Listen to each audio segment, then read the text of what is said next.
요한복음 3장 1절부터 12절까지 말씀.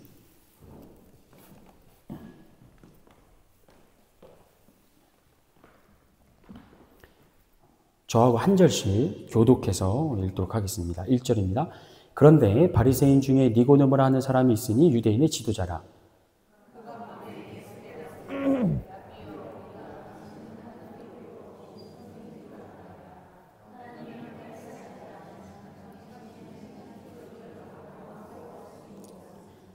예수께서 대답하여 이르시되 진실로 진실로 내게 이르노니 사람이 거듭나지 아니하면 하나님의 나라를 볼 수 없느니라.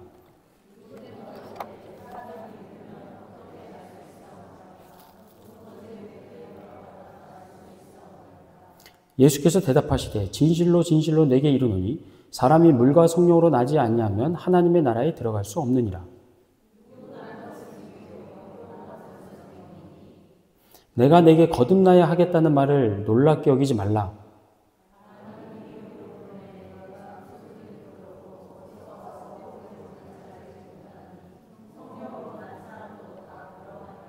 니고데모가 대답하여 이르되 어찌 그러한 일이 있을 수 있나이까?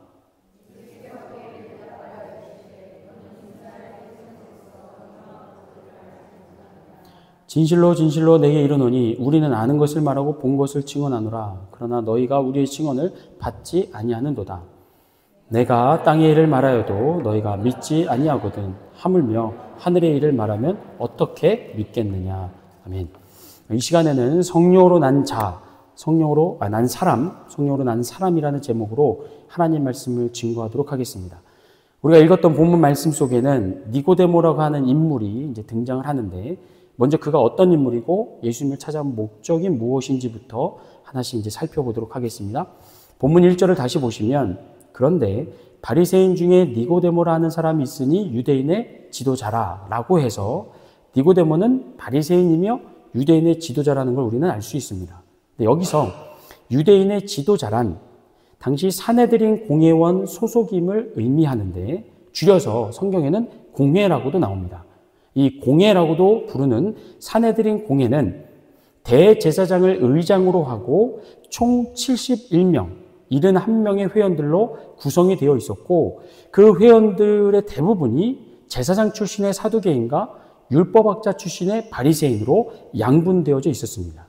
그렇게 구성된 산헤드린 공회에는 지배국인 로마 제국으로부터 권한을 위임받아서 실질적으로 유대 사회를 이제 통치했는데, 그들이 내건 슬로건은 그거였습니다. 유대교 수호를 최우선으로 하면서 유대인의 도덕적, 사회적 문제를 관리하고 재판하는 그런 일을 했습니다. 그러니까 막강한 영향력을 갖고 있었던 거죠. 따라서 산헤드린 공회원으로 소개되고 있는 니고데모는 종교적인 권위와 사회적인 지위가 대단히 높은 사람이었다는 걸 우리가 알 수 있고요. 뿐만 아니라 본문 10절을 보면 예수께서 대답하여 이르시되 너는 뭐라고 부릅니까? 이스라엘의 선생으로서 이러한 것을 알지 못하느냐. 그래서 이스라엘의 선생이란 랍비를 얘기합니다. 그러니까 이스라엘 백성들에게 율법을 회당에서 가르치는 랍비. 근데 이 랍비는 당시 유대 백성들에게 가장 존경을 받았던 종교 지도자였습니다. 그러니까 한마디로 니고데모라는 사람은 사회적인 신분이나 영향력이나 지적인 수준이나 어느 거 하나 부족할 게 없는 그런 아주 훌륭한 대단한 인물이었다는 겁니다. 그런데 그런 그가 예수님을 대체 왜 찾아왔는가? 라고 질문했을 때 이걸 이해하기 위해서 우리가 주목할 단어가 있는데, 그게 뭐냐면 그런데입니다. 본문 1절에 나오는 그런데. 여러분, 그런데라는 이 접속사를 우리가 언제 사용을 하죠? 그런데? 두 문장을 연결할 때 앞에 문장과 뒤에 문장이 대비될 때 우리는 그런데를 사용합니다. 그래서 예를 들면 어제는 무척 더웠어. 그런데 오늘은 시원해. 김치찌개가 왜 이렇게 짜? 그런데 맛있어. 이렇게. 그러니까 앞에 문장과 뒤에 문장이 대비될 때 이걸 연결하면서 그런데를 사용합니다. 다시 말하면 본문 1절에서 니고데모를 이름을 내기 전에 그런데라는 접속사가 먼저 붙었다는 것은 이 앞에 언급된 사람들과 뒤에 나오는 니고데모와 대비시킨다는 거죠. 그러면 니고데모 앞에 나오는 사람들이 누군가 한번 확인해 보겠습니다. 요한복음 2장 23절 24절입니다. 같이 읽습니다. 시작. 6월절에 예수께서 예루살렘에 계시니 많은 사람이 그의 행하시는 표적을 보고 그의 이름을 믿었으나 예수는 그의 몸을 그들에게 의탁하지 아니하셨으니 이는 친히 모든 사람을 아심이요. 아멘. 자, 예수님은 이 2장에서 이방인의 뜰에서 장사하던 상인들을 다 내쫓았습니다. 그런 다음에 예루살렘에 머물면서 6월절을 지냈고 그러면서 표적을 행하셨습니다. 그리고 이 표적을 보고 많은 유대인이 예수님을 믿게 되었다고 성경은 증언하고 있습니다. 그런데 예수님은 그들에게 뭐 하지 않았습니까? 몸을 의탁하지를 않았습니다. 쉽게 말하면 자신을 그리스도로 믿는 사람들을 당장의 제자로 삼거나 그들을 우르르 데리고 다니면서 더 많은 추종자를 모으지 않았다는 겁니다. 오히려 뭐 했다고요? 거리를 뒀다고요. 그들과 예수님을 구원자로 믿는 사람들과 거리를 두었는데 본문 2절을 보세요. 다시 본문 2절. 그가 밤에 예수께 와서 이르되 랍비여 우리가 당신은 하나님께로부터 오신 선생인 줄 아나이다. 하나님이 함께 하시지 아니하면, 여기가 중요해요. 그 다음이 당신이 행하시는 이 표적을, 자, 여기서 말하는 표적, 뭘 얘기할까요? 앞에 나오는 요한복음 2장 23절부터 봤던 예수님께서 예루살렘에서 행하셨던 그 표적을 얘기합니다. 그러니까 예수님이 예루살렘에서 표적을 행하셨을 때 그 자리에 누구도 있었다는 거예요. 니고데모도 있었다는 거예요. 그리고 나아가 그 표적을 보고 예수님을 그리스도로 믿었던 그 많은 사람들 가운데 니고데모가 한 사람이었다는 겁니다. 그런데 다른 사람들은 예수님이 그들과 거리를 두자 더 이상 예수님을 따르지 않았던 반면에 니고데모는 뭐예요? 다시 예수님을 찾아왔다는 겁니다. 왜 그랬을까? 그 이유는 예수님으로부터 그가 가르침을 듣고 뭔가를 배우기 위함이었습니다. 본문 2절을 다시 보시면 그가 밤에 예수께 와서, 자, 앞서 말씀드렸듯이 니고데모는요, 사내들인 공회원이었고 유대교 지도자였고 동시에 회당에서 율법을 가르치던 랍비였습니다. 그래서 니고데모라는 사람은 이미 유대사회의 얼굴이 다 알려져 있었어요. 그러니까 예수님을 개인적으로 만난다는 게 어쩌면 이슈가 될 수 있었기 때문에 니고데모가 밤에 몰래 예수님을 찾아오게 됩니다. 하지만 이런 그의 소심함과 체면 치레보다 중요한 것은 그의 믿음이 좀 달랐다는 거예요. 어떻게 달랐냐면 예수님이 행하시는 표적을 보고 그 자리에서 많은 사람들이 예수님을 구원자로 믿었지만 그들의 믿음은 쉽게 가진 만큼 쉽게 잃어버린 반면에 니고데모가 가졌던 믿음은 시간이 갈수록 예수님에 대한 궁금증이, 더 정확히 말하면 예수님이 가지신 지혜와 능력에 대한 궁금증이 더 커지는 믿음이었다는 겁니다. 그래서 참지 못하고 비록 밤이긴 하지만 그가 예수님을 찾아왔다는 거예요. 믿음을 가지고요. 그리고는 예수님을 뭐라고 부르냐면 본문 2절 계속 보시면 이르되 랍비여 우리가 당신은 하나님께로부터 오신 선생인 줄 아나이다. 니고데모가 어떤 사람이었다고요? 랍비였다고요. 근데 여기서 지금 말하고 있는 랍비는 뭐냐면 나도 랍비고 당신도 랍비입니다 라는 동격으로서 얘기하는 게 아니라 무슨 얘기를 하는 거예요? 당신은 나와 다른 하나님으로부터 오신 선생, 다시 말하면 나보다 훨씬 더 뛰어나고 위대한 스승으로서 지금 니고데모가 인정을 하고 있다는 거죠. 뭘 근거로요? 표적을요. 표적. 2절 마저 보세요. 하나님이 함께 하시지 아니하면 당신이 행하시는 이 표적을 아무도 할 수 없음이니이다.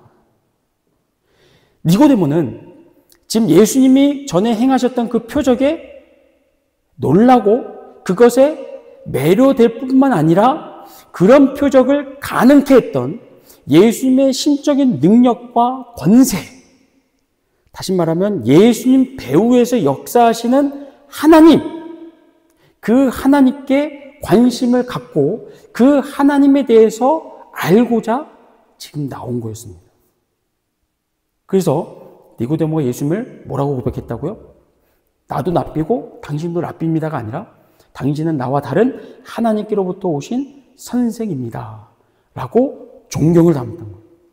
그러면서 자신이 지금까지 율법을 공부한 랍비잖아요. 율법을 가르치는 랍비잖아요. 그런데 문서화된 율법으로는 다 알 수 없는, 분명 예수님 배후에서 역사하고 계시는 그 하나님의 지혜를 배우기 위해 예수님을 찾아왔다는 겁니다. 그런데요, 여러분, 예수님이 이런 니고데모의 생각과 마음을 알았을까요? 몰랐을까요? 왜 왔는지 몰랐다면 물어봤을 겁니다. 야, 대체 이 밤에 나를 찾아온 이유가 뭐냐?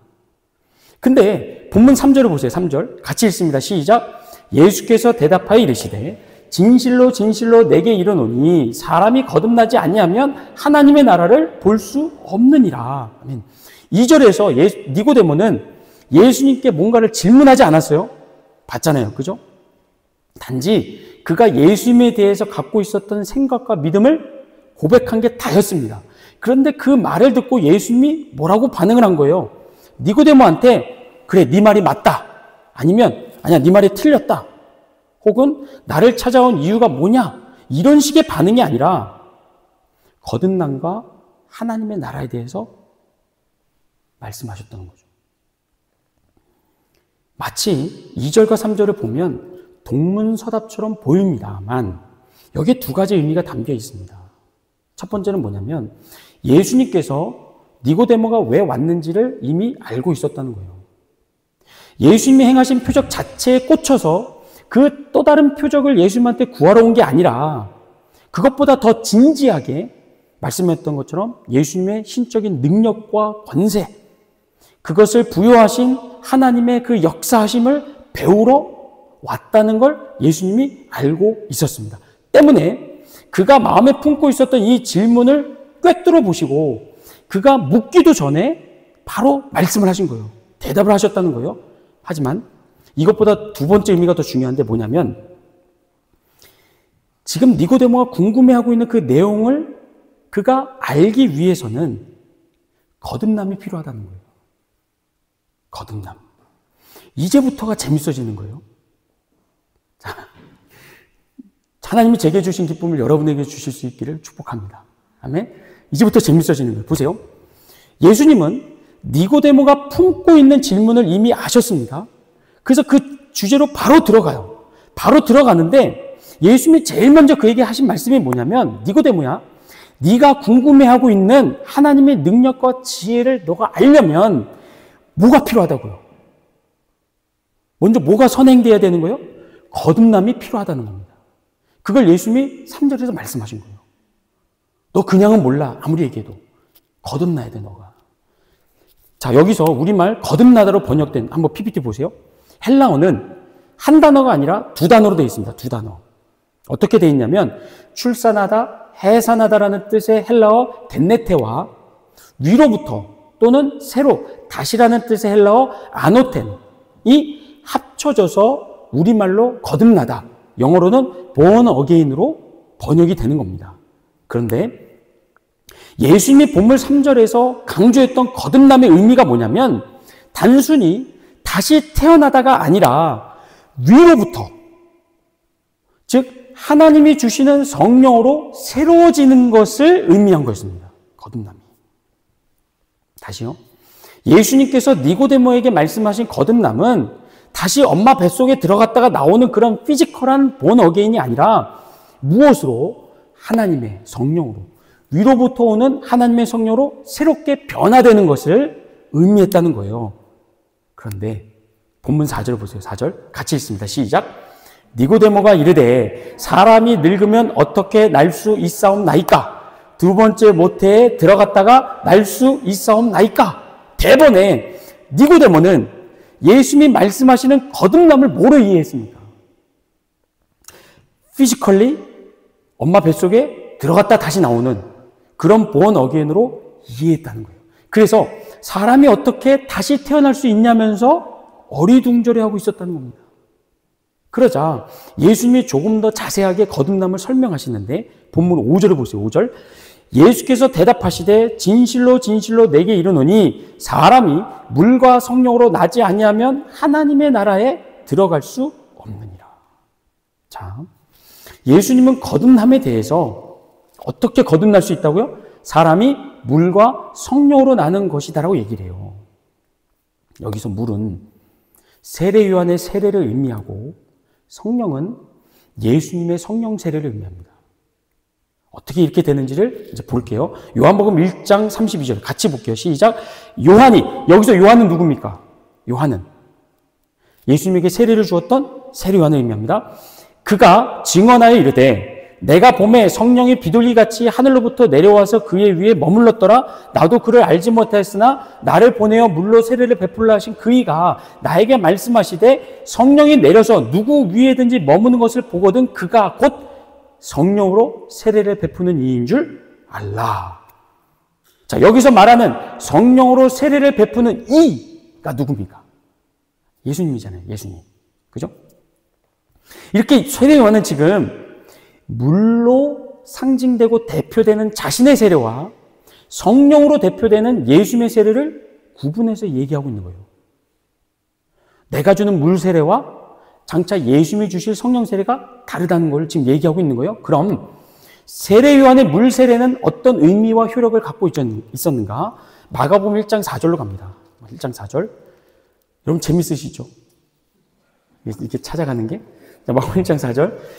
같이 읽습니다. 시작. 세례 요한이 광야에 이르러 죄 사함을 받게 하는 회개의 세례를 전파하니. 아멘. 자, 여기서 잘 생각해 보셔야 돼요.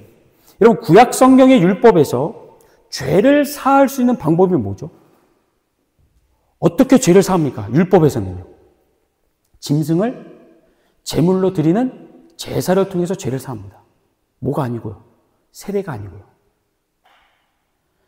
그래서 예수님 당시의 유대인들은 자신의 죄와 허물을 속죄하기 위해서 자기 죄를 대신 짊어질 양이나 소나 비둘기를 성전에 가지고 가서 죽여서 제물로 드렸습니다. 만약에 자기를 대신해 죽을 제물이 없으면 속죄가 이루어지지 않는 거예요. 그래서 예루살렘 성전 안에서 뭐가 성행했다고요? 제물을 매매하는 상인들이 판을 칠 수 있었다는 겁니다. 왜냐? 죄를 사할 수 있는 방법은 그거 하나니까. 나를 대신해서 죽어줄 제물이 필요하니까 그 제물을 매매하는 상인들이 판을 칠 수 있었다는 거예요. 그런데 그러던 어느 날 갑자기 세례 요한이 혜성같이 나타나서 죄사함을 받게 하는 회개의 세례를 전파했다는 거예요. 다시 말하면 하나님께서 세례 요한을 통하여 1000년이 넘도록 지속되어 왔던 죄사함의 방법을 바꾸셨다는 거예요. 짐승을 죽여서 제물로 바치는 죄사함의 방법에서 뭐로요? 세례를 받는 거예요. 물론 세례 요한이 직접 물로 세례를 주면서 사람들의 죄를 속죄한 것은 아닙니다. 그런 능력은 없어요. 세례 요한이. 다만 뭐냐면 하나님께서 지난 1000년이 넘도록 지속되어 왔었던 이 속죄의 방법을 바꿨다는 것을 홍보하는 차원에서 이제 앞으로는 하나님이 성전에서의 제사가 아니라 세례를 통하여 죄를 사하실 것이다. 이 사실을 알려주기 위해서 세례 요한을 통해 물로 세례를 베푼 거였습니다. 그와 동시에 하나님은 죄 사함의 세례를 베풀 이가 누군지를 세례 요한을 통해서 또한 알려주셨는데 그게 누굽니까? 그렇죠. 성령으로 세례를 베푸실 예수 그리스도라는 겁니다. 자, 다시 오늘 본문으로 돌아갑니다. 5절을 다시 보세요. 5절. 예수께서 대답하시되 진실로 진실로 내게 이르노니 사람이 물과 성령으로 나지 아니하면 하나님의 나라에 들어갈 수 없느니라. 여기서 물은 뭘 의미한다고 그랬죠? 세례 요한의 세례를 의미한다고 했습니다.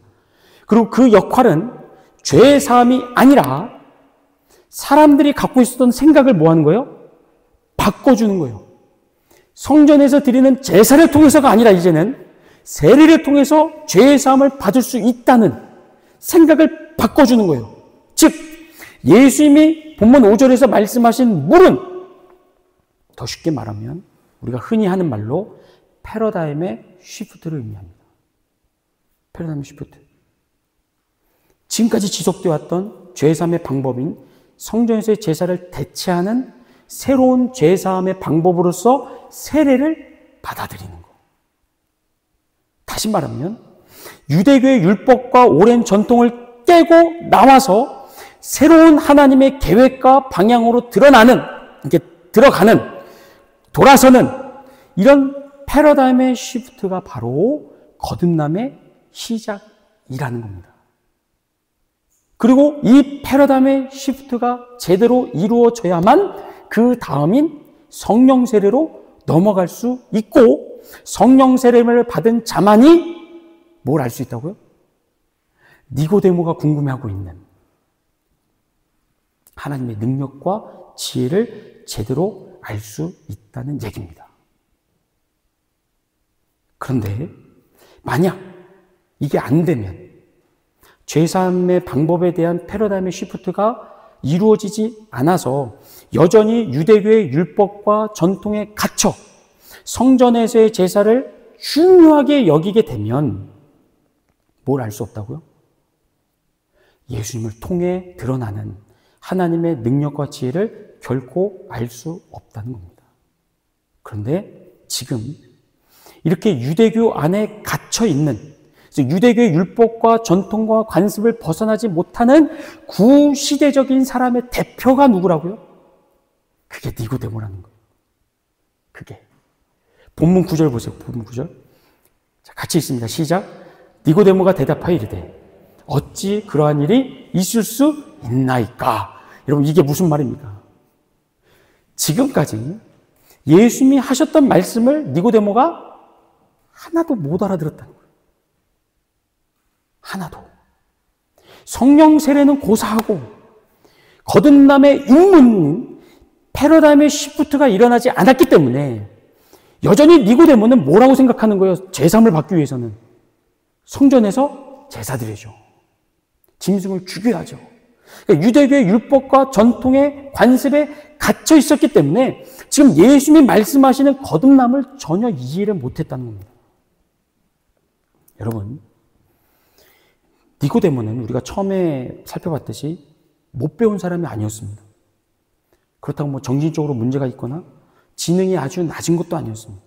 그는 당시 유대 사회를 다스렸던 사내들인 공회원이었고 율법에 능통한 이스라엘 선생이었고 백성의 존경을 받았던 바리새인이었습니다.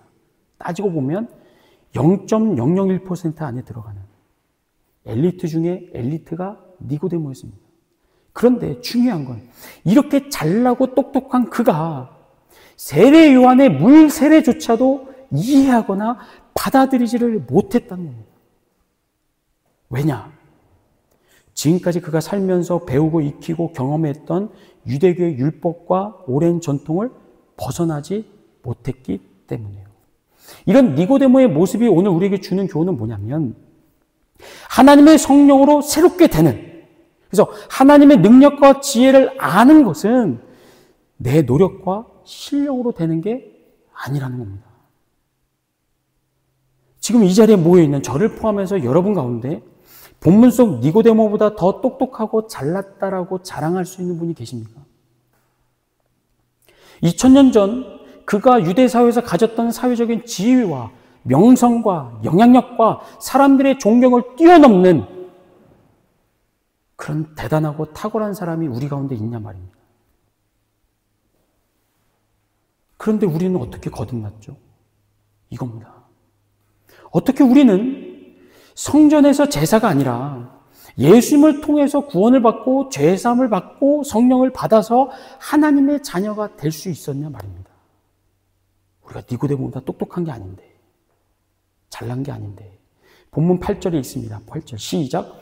바람이 임의로 불매 내가 그 소리를 들어도 어디로 와서 어디로 가는지 알지 못하나니 성령으로 난 사람도 다 그러하니라. 아멘. 성령으로 난 사람은 어떤 사람이래요? 뭐에 비유하고 있습니다? 바람이 어디서 와서 어디로 가는지 모르는 것처럼. 즉 바람을 느낄 수는 있지만 그 시작된 지점이 어딘지 모르고 어디로 흘러갈지 예측할 수 없는 것처럼 성령으로 나는 사람도 자신이 어떻게 성령 세례를 받았는지, 어떻게 거듭났는지 그 원인을 모른다는 겁니다. 왜요? 내가 한 게 아니거든요. 그래서 구원파가 이단인 겁니다. 내가 언제 어떻게 구원받았는지 아냐 모르냐로 구원받음이 결정되는 게 아니라는 거예요. 내가 스스로 만들어낸 거 아니고 내가 노력해서 얻은 게 아니라는 거예요. 이게 요한복음 1장에서 이미 말씀됐던 겁니다. 같이 있습니다. 1장 12절 시작. 영접하는 자 곧 그 이름을 믿는 자들에게는 하나님의 자녀가 되는 권세를 주셨으니 13절 이는 혈통으로나 육정으로나 사람의 뜻으로 나지 아니하고 오직 하나님께로부터 난 자들이라. 아멘. 우리가 하나님의 자녀가 어떻게 됐다고요? 내가 노력해서 자녀가 되겠다고 때를 써서 공부해서 시험 쳐서 된 게 아니라 하나님이 그냥 우리를 자녀로 삼아주신 겁니다. 사랑하는 성도 여러분, 우리는 본문 속 니고데모보다 잘난 거 없습니다. 뛰어난 거 없습니다. 그럼에도 그가 알지 못하고 체험하지 못했던 거듭남을 우리가 체험하고 예수님을 구원자로 믿고 하나님의 자녀가 된 것은 전적으로 뭡니까? 하나님의 은혜라는 거죠. 은혜. 혈통으로나 육정으로나 사람의 뜻으로 난 게 아니라 정말로 하나님께로부터 난 자들, 성령으로 난 사람들은 하나님의 은혜로 거듭났고 하나님의 은혜로 자녀된 겁니다. 그래서 뭘 못합니까? 그래서 진짜 성령으로 난 사람은 뭘 못하는지 아세요? 자기 자랑은 못해요. 내가 이런 사람이라고 생색내지를 못합니다. 남을 깔보지 못해요. 무시하지 못해요. 그냥 입만 열면 하나님의 은혜만 남는 거예요. 나같이 부족한 사람을, 연약한 사람을, 못난 사람을 하나님이 그 크신 은혜로 나를 구원해 주시고 자녀 삼아 주셨다는 거. 그것만 증거할 수 있는 겁니다. 그리고 뭐 합니까? 그 하나님의 은혜가 감사해서 고마워서 하나님 말씀대로 살려고 애를 씁니다. 하나님의 자녀된 것을 부끄러워하지 않아요. 어디서든지. 그리스도인이라는 걸 감추지 않습니다. 못하죠, 그렇게. 왜요?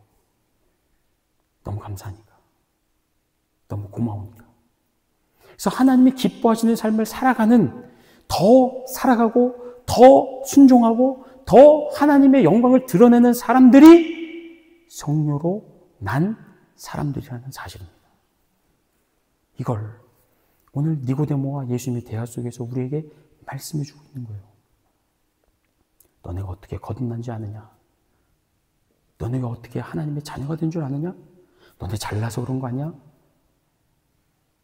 하나님이 너희를 사랑하시기에 그 크신 은혜로 우리를 구원해 주시고 하나님의 자녀 삼아 주셨다는 거. 그러니 하나님의 뜻대로 순종하며 살아가는 게 우리에겐 마땅하다는 걸 말씀해 주고 있습니다. 바라옵기는 여기 계신 저 여러분 모두 다 성령으로 난 사람들인 줄 믿습니다. 아멘. 하나님의 은혜로, 하나님의 전적인 사랑으로, 예수 그리스도의 보혈로 우리를 구원하시고 이 자리에 앉혀주셨습니다. 이제 우리가 예배를 마치면 세상으로 나아갈 겁니다. 여기서만 하나님의 자녀가 아니라 어디서든지 우린 하나님의 자녀입니다. 그러니 하나님의 자녀답게 하나님 말씀에 순종하시고 하나님의 영광을 드러내시고 기뻐하시고 찬양하시는 저 여러분 되기를 주의 이름으로 축복합니다.